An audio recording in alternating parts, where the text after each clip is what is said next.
my life, and I will continue to learn. Thank you so much, guys. Thank you all very much. You've been watching Virginia Governor Ralph Northam in a statement about the yearbook controversy and then taking questions from reporters there at the Executive Mansion. He was flanked by his wife, Pam Northam, in whose eyes tears welled several times. Here are the pictures that we're talking about. On the left, a picture from the governor's Eastern Medical School yearbook. He says he is neither the person in blackface nor in the Klan outfit, but apologized for its appearance on his page with his name. On the right, his VMI yearbook page with two nicknames. One is Coon Man.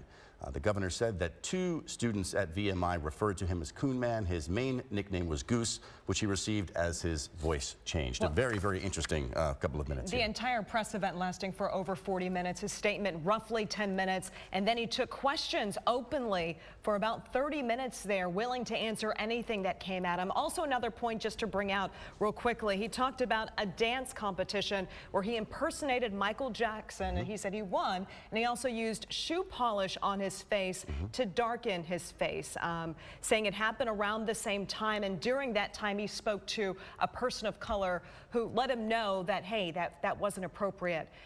So a lot coming out in the last 40 minutes. Yeah. Let's turn now to 8 News political analyst Rich Marr. It struck me, Rich, that at one point Northam said, in the place and time I grew up, aberrant acts were commonplace. Also, my history mirrors the history of the Commonwealth. What do you say to that? I mean, I think that's certainly a line that we were expecting to come out of this press conference if he wasn't going to resign. I think that was what was most remarkable about the press conference was how tone deaf I think it will come off to progressives, to Democrats, to his supporters around the state. You know, what he ended up doing was splitting hairs about blackface, like, oh, I know I did it, but it isn't as bad as, the stuff I did isn't as bad as what was in the picture.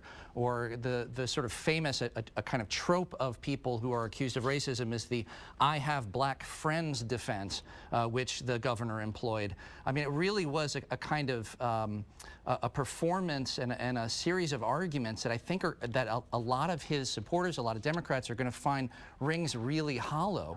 And I'm quite frankly, I think the biggest problem was not so much this confession about an episode of blackface that he may have participated in that's separate from the picture, but also that he had very little explanation of why did he not explicitly say last night, I was not in the photo.